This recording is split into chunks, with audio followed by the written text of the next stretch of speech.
beses ba kung dumating ang kalbaryo sa iisang pamilya? Isa, dalawa, tatlo? Nauna nang pumanaw ang panganay na si Rowden sa sakit na liver cancer. Sinundan ng chef na si Haset. Ngayon naman, pati ang bunso na si Hisham.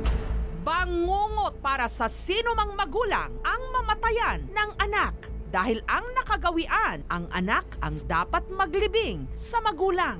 Papaano pa kaya kung ang iyong tatlong anak sunod-sunod na mamamatay?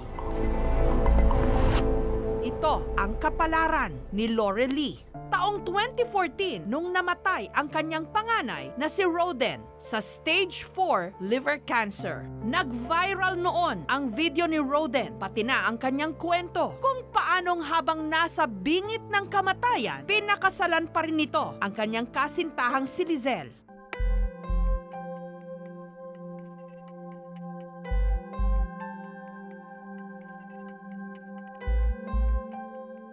At makalipas ang 9 na oras mula nung sila'y ikasal, si Rowden binawian ng buhay.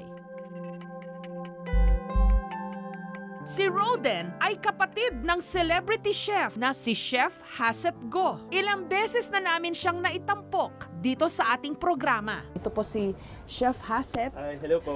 Action! At nakasama rin sa ating opening billboard. Ikwinento na sa akin noon ni Chef Haset na pati siya na-diagnose na may problema rin sa kanyang atay. Makalipas ang 1 taon, mabilis na bumagsak ang katawan ni Chef Haset hanggang kinailangan na siyang ma-confine sa ospital. Uwi na kami. Hindi ko kaya makita siya nasasaktan. Kung anong pain ang naramdaman niya, yun din ang pain naramdaman ko. Talagang mas masakit pa. Kamusta ka na? Kayanin mo yan. Gusto ko lang talaga magpasalamat sa mga taong suporta sa akin. Lalo na sa family ko. Higit na sa mga friends ko. At lalo na yung mga, alam mo yung mga ilang segments ko na po sa inyo. So, malaking epekto sa akin yung Jessica Soho. Aside from this, lalo na yung mga taong nagsasuffer din ng ganito. Huwag kayo mawala ng pag-asa. Kasi si God naman, wala pinipiling lugar. So, kahit saan ko man, naririnig niya yung mga prayers natin. October 2015, si Chef Haset binawian ng buhay. Noon pa man, halos hindi na kayanin ni Lorelie ang 2 magkasunod na krisis sa kanyang buhay. Mas gusto ko yung bata pa sila. Kasi lagi kami magkasama. Sobra ko sila na-miss. Parati ko naman sila kinakausap.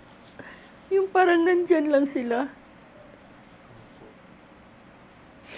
At saka never akong mag-mention na namatay na yung anak ko, hindi. Lagi, sinasabi ko na lang na parang umalis lang sila. Babalik sila. At noon pa man pala, may isa pang matinding dagok na parating. Habang naka-confine pa lang sa ospital si Haset, na-diagnose din ang bunso na si Hisham ng liver cirrhosis. Nito lang Abril, ang sakit ni Hisham lumala pa sa stage 1 liver cancer. Nung kuya ko was at my age, that's when cancer started. So just like myself, 27, nag-start yung tumor lumabas. Kasi started liver cirrhosis at first, tapos nagkaroon ng tumor hanggang sa lumaki yung tumor. Yung sa mga kuya ko lang, difference is nalaman nila late na. Yung sa akin, perfect opportunity to address it kasi maliit pa lang and isa pa lang yung tumor. Iningatan ni Hisham ang kanyang sarili. Sumunod sa napaka-istriktong diet sa pag-asang baka sa kanilang 3, siya lang ang makakatalo sa liver cancer.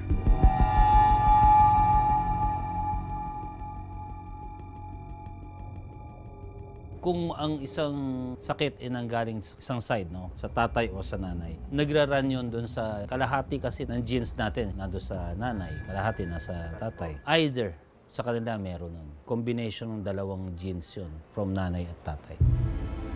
Nito lang October 12, lumipad si Hisham kasama ang kanyang ina sa Guangzhou, sa China, We just landed about 45 minutes ago. para subukan ang isa sa mga modernong treatment doon para sa cancer, ang cryosurgery. Sa prosesong yon, susunugin ang tumor sa atay ni Hisham. Last PET scan niya, stage 1 siya. Pero nung nagpa-PET scan kami doon, kasi sabi ng doktor, doon na lang daw gagawin yung latest na PET scan niya para diretso na kung makikita na nila kung saan nila tatargetin. Pero matapos ang isinagawang PET scan sa China kay Hisham, nalamang ang kanyang liver cancer nasa stage 4 na. Base rin sa iba pang medical tests, 13% na lang daw ng kanyang atay ang gumagana.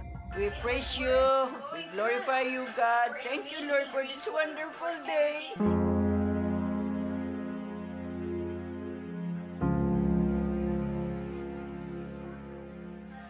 We keep on fighting because we have a big God. We believe and we trust in Him.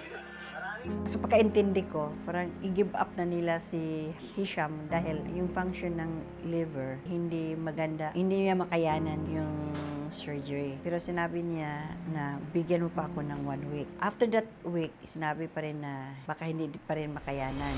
Sa puntong yon, pinayuhan na lang daw sila ng doktor na umuwi na ng Pilipinas. Ako lang kasi ang tinawag niya sa akala ng doktor na hindi mo na ipaalam patient. Tapos sabi ko hindi. Mas matapang ang anak ko kaysa sa akin. Di nagtataka yung doktor. Nung sinabi niya kay Hisham tungkol doon, sabi niya, okay, anong dapat gawin? Walang takot. Basta ang gusto lang niya, gagawin ang dapat anong gagawin. Dahil yun ang pinapunta namin.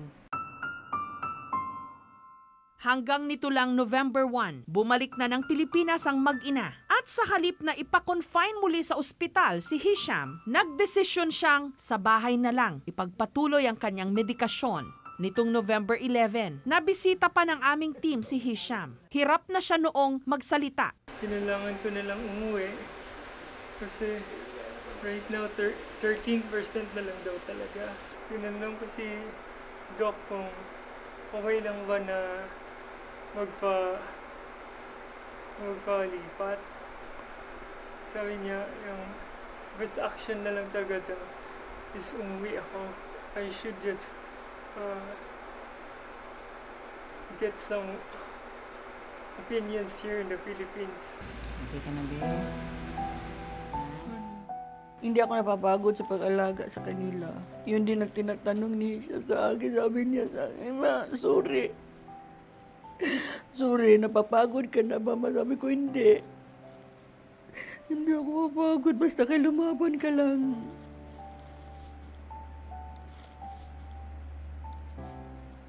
Siya, ayaw ko biyai, Ma. Kung ano biyaan man ka na ako.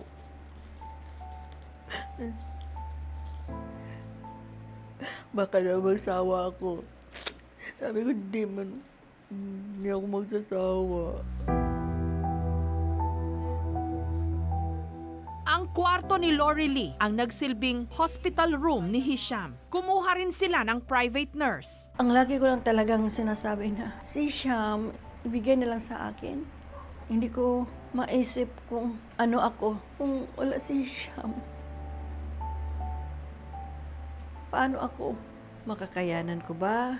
Unti-unti na silang nawala. Kaya lagi kong sinasabi, God, ibigay na yan si Hisham sa akin. Yun ang pinakamagandang bagay na matatanggap sa buong buhay ko. Okay na ako. Wala na akong hiling pang iba. May takot din ako na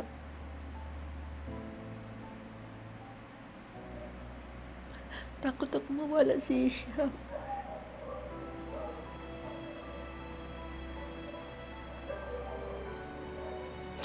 Takot na takot ako.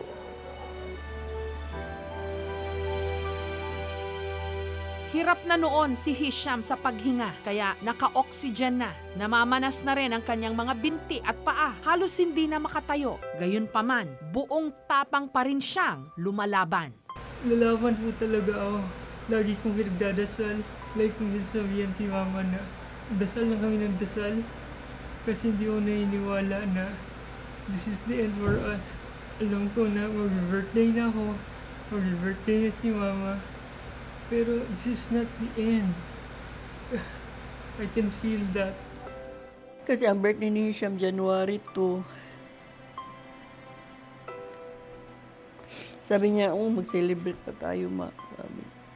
Hindi maiwasan yung takot.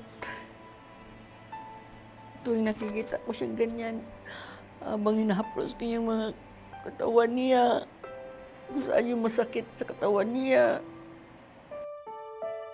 Isa sa karamay ni Lorelie sa napakalaking pagsubok na ito sa kanilang buhay, ang kanyang manugang na si Lizelle, ang byuda ni Roden. Siyempre, napagdaanan na namin lahat ng to.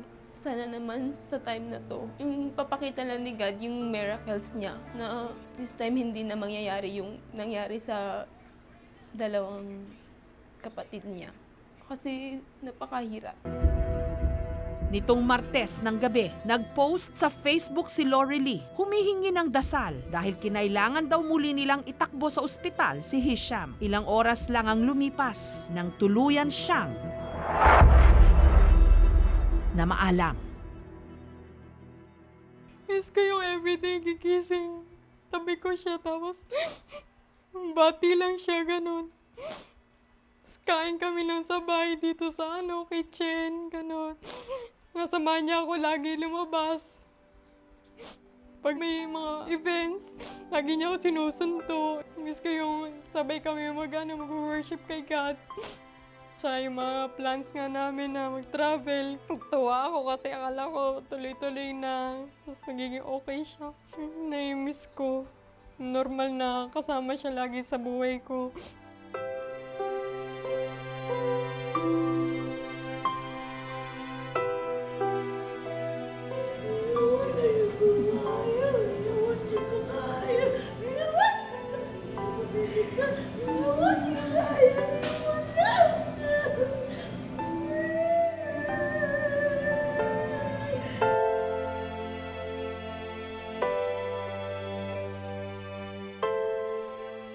Moy, thank you so much for all the fond memories that we had together. I thank God for your life kasi ang dami namin natutunan sa iyo, ang dami namin na-experience, all the best memories we had together. Thank you so much. Moy, I'm gonna miss you, but we will see you again when the morning comes. We may not promise na maalagaan namin si Tita physically, but we always look for her. Lagi namin siyang kukumustahin.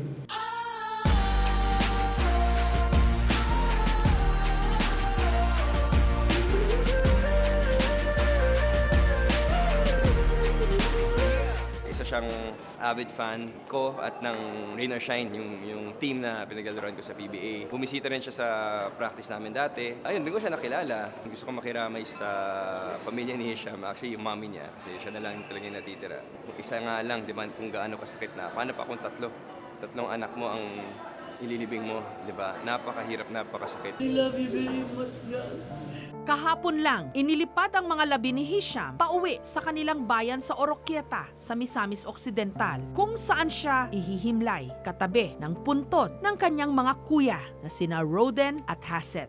Masabi ko rin na bakit nangyari sa mga anak ko. Hindi naman barumbado ang mga anak ko. Lumaki silang maayos. God-fearing talaga yung mga anak ko. May takot sa Diyos. Pag mabasa mo naman yung nasa Bible, yung kung ano yung pinagdaanan namin, part yun sa trials. Hanggang kailan ka lumalaban para sa Panginoon. Kasi sabi nila lahat tayo mawawala sa mundo. Ang importante, yung eternal life. Ang importante, ma-save tayo. Sabi nga ni Hasit, ma-bless pa rin tayo kasi binigyan kami ng Panginoon na time na nakapag-ask pa kami ng forgiveness. Kasi yung iba biglang na-disgrasya, nakasigaw pa ba daw yun ng Lord, please forgive me. Binigyan sila ng chance na niredy pa rin yung sarili nila. Pag inisip ko yun, nasaan sila, lagi ko iniisip na masaya sila, hindi na sila nasasaktan. Masakit, masakit. Pero sabi ko, darating din ang time na ako din, mawala din ako, makasama ko rin sila. Hintayin ko na lang yung time na yun. Hintayin ko na lang yung time na ako din makasama sa kanila. Yun ang nagbigay sa akin ng lakas.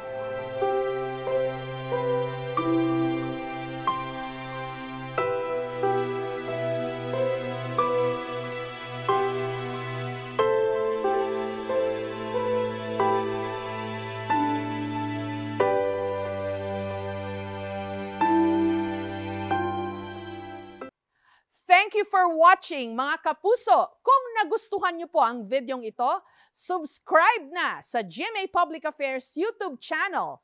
And don't forget to hit the bell button for our latest updates.